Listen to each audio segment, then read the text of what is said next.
ज्ञान 24 में सुमन शर्मा का प्यार भरा नमस्कार आपको। आज मैं 5 दिनों का कुछ उपाय बताने जा रही हूँ आपको, जिसको करने से आपकी कोई सी भी मनोकामनाएं पूर्ण होंगी और विवाह संबंधी ज़रूर पूर्ण होंगी।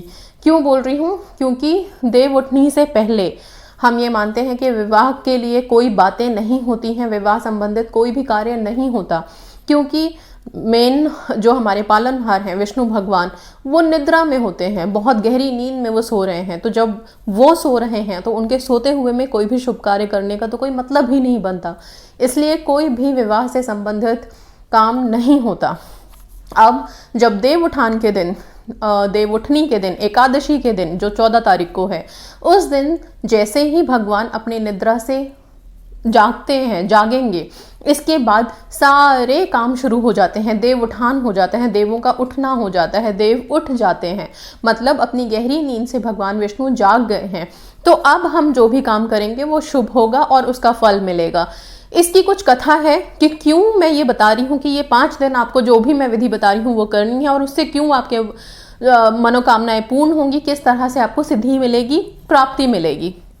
ओके, सो आपको करना क्या है, आप देव उठनी से लेके मतलब 14 तारीख से लेके 5 दिन तक, 14, 15, 16, 17, 18 तारीख तक, 19 तारीख को है कार्तिक पूर्णिमा।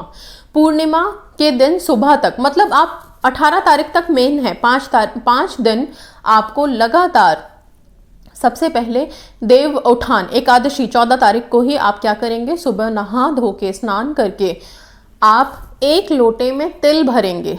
ठीक है, पूरा लोटा सफ़ेद तिल से भर देंगे। सफ़ेद तिल से भरे हुए लोटे को आप पूजा स्थान पे स्थापित करेंगे। थोड़ा सा नीचे अक्षत रखिए, चावल के कुछ दाने रख के उसके ऊपर इस लोटे को बिठाइए। इस लोटे को बिठा के इस पे स्वास्तिक बनाइए। स्वास्तिक बना करके वहाँ पे एक अखंड दीपक जलाना है आपको। ये अखंड ज्योत, ये अखंड दीपक 5 दिनों तक लगातार जलेगा, बुझना नहीं चाहिए। इसमें आप घी बढ़ाते जाएंगे, ये घी का दीपक जलेगा।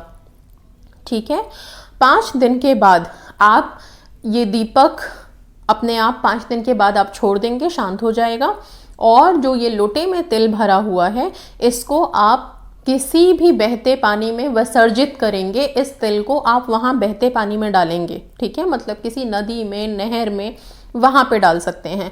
अगर बिल्कुल कहीं पे आपके आसपास कोई नदी नहर नहीं मौजूद है तो आप इसको पीपल के पेड़ के नीचे जाके डाल देंगे। ठीक है, तो बहुत आसानी से पता चल गया, रखना भी है। और फिर इसको मतलब पूर्णिमा के दिन आप शाम को इसको, या फिर सुबह या शाम किसी भी टाइम पे आप इस लोटे में भरे हुए तिल को पानी में विसर्जित करेंगे पूर्णिमा के दिन, कार्तिक पूर्णिमा के दिन। ठीक है, अब जब आप इसको एकादशी से इस लोटे को रखेंगे वहां पे, तो आपका काम है दिया जला के, जैसे ही आपने दिया जलाया, सुबह नहा धो के ये काम करना है। दीपक जलाने के बाद आप ओम नमो भगवते वासुदेवाय का 108 बार जाप करेंगे। ठीक है, ये 5 दिन कंटिन्यूअस आपको सेम चीजें करनी है। इससे रिलेटेड जो कथा है, अगर वो आप पढ़ना चाहें, सुनना चाहें, तो इस वीडियो में लास्ट में मैं दे रही हूँ वो कथा, वो आप सुन लीजिएगा। ठीक है, इसको करने के बाद भगवान विष्णु से आप अपनी अपनी मनोकामनाओं के लिए प्रार्थना करेंगे, विनती करेंगे, अरदास करेंगे। और फिर 5 दिन के बाद आपको जैसे बताया है लोटे के तिल को डालने के लिए, वैसे आप डाल देंगे। 5 दिन तक हर रोज आप सुबह स्नान करके ओम नमो भगवते वासुदेवाय का जाप 108 बार करेंगे। आप चाहें तो शाम को भी दोबारा से कर सकते हैं, लेकिन सुबह तो करना ही करना है एक टाइम। ठीक है, लोटा लिया, फिर से बता रही हूँ, लोटा लिया, तिल भरा, उस पर स्वास्तिक बनाया, उस पर नीचे चावल की ढेरी बना के लोटे को स्थापित किया। स्थापित करके एक अखंड ज्योत जलाई जो 5 दिन तक कंटिन्यूअस जलेगी। इसके बाद फिर आपने ओम नमो भगवते वासुदेवाय का जाप किया 108 बार, और ये रोज 5 दिन तक रोज करना है। कार्तिक पूर्णिमा के दिन इस लोटे में भरे हुए तिल को ले जाके बहते पानी में आपको विसर्जित कर देना है। ठीक है, इसके बाद इन 5 दिनों के इस उपाय के बाद आपकी मनोकामनाएं ज़रूर पूरी होंगी। उस विश्वास, उस श्रद्धा भाव से कीजिएगा, ज़रूर आपको फल मिलेगा और हर छोटी बड़ी विश ज़रूर पूरी होगी। इसके साथ साथ ये उपाय सबसे ज़्यादा विवाह संबंधित कार्यों के लिए है। अगर शादी तय हो चुकी है, नहीं हो रही है, रुकावटें आ रही हैं, हर कोई इस उपाय को ज़रूर कीजिएगा, क्योंकि देव उठान से ही विवाह के सारे कार्यक्रम शुरू हो जाते हैं। तो जैसे ही देवता उठे हैं आप अपनी प्रार्थना कीजिए, और ये विष्णु भगवान ने खुद इन चीज़ों को बोला है। ये कथा में आप सुन लीजिएगा, तभी मैं ये उपाय आप लोगों को बता रही हूँ, ठीक है। सो इसको श्रद्धा भक्ति से 14 तारीख से स्टार्ट कीजिए, 14 तारीख से कीजिए। 5 दिन सिर्फ करना है, और 5 दिन में आप अपनी अपनी विशेष को फुलफिल कर सकते हैं, अपनी हर मनोकामना को पूरी कर सकते हैं। सो इसी के साथ विदा लेती हूँ। आगे आप दोनों कथाएं सुनिए, जो महाभारत की कथा है और एकादशी की भी कथा है। मैंने दोनों कथाएं इस में डाल दी हैं, आप दोनों कथाओं को ज़रूर ध्यान से सुनिएगा। इसी के साथ विदा लेती हूँ, धन्यवाद। भीष्म पंचक। यह व्रत कार्तिक शुक्ल एकादशी से प्रारंभ होकर पूर्णिमा तक चलता है। कार्तिक स्नान करने वाली स्त्रियां एवं पुरुष निराहार रहकर व्रत रखते हैं। विधान: इस दिन स्नानादि से शुद्ध होकर पाप नाश, धर्म, अर्थ, काम और मोक्ष की प्राप्ति के निमित्त व्रत का संकल्प करें तथा गोबर आदि से लीपकर एवं उस पर सर्वतोभद्र की वेदी बनाकर उस पर तिल भर कलश स्थापित करें तथा ओम नमो भगवते वासुदेवाय मंत्र से भगवान विष्णु भगवान कृष्ण की पूजा करें। 5 दिनों तक लगातार घी का दीपक जलता रहना चाहिए। ओम विष्णवे नमः मंत्र से घी, तिल और जौ की 108 आहुतियां देते हुए हवन करना चाहिए। कथा: महाभारत का युद्ध समाप्त होने पर जिस समय भीष्म पितामह सूर्य के उत्तरायण होने की प्रतीक्षा में शरशय्या पर शयन कर रहे थे, तब भगवान कृष्ण 5 पांडवों के साथ लेकर उनके पास गए। उपयुक्त अवसर जानकर युधिष्ठिर ने भीष्म पितामह से प्रार्थना की कि हे पितामह, आप हमें राज्य संबंधी उपदेश देने की कृपा करें।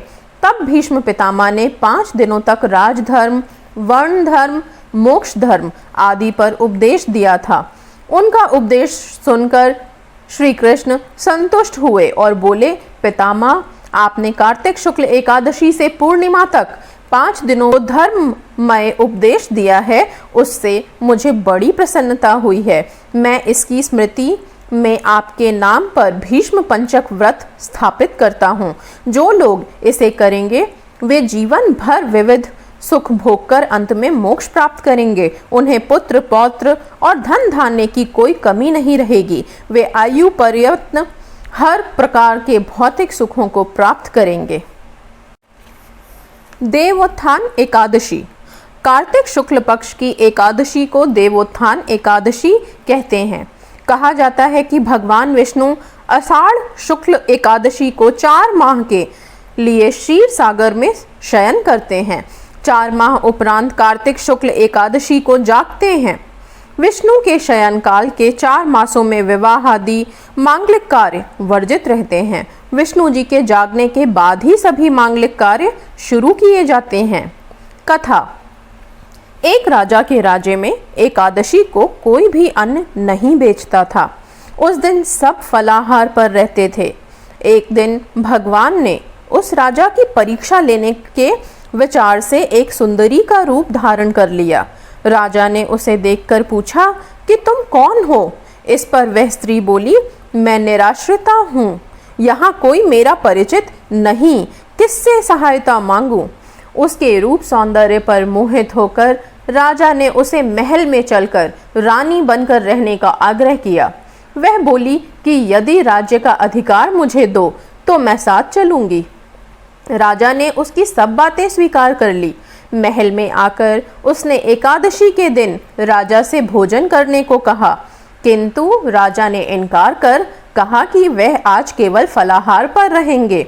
वह बोली कि यदि तुम भोजन न करोगे तो मैं तुम्हारे बड़े राजकुमार का शीश काट लूंगी। इस पर राजा ने कहा कि तुम जैसा चाहो करो, किंतु वे अपने धर्म से विमुख न होंगे।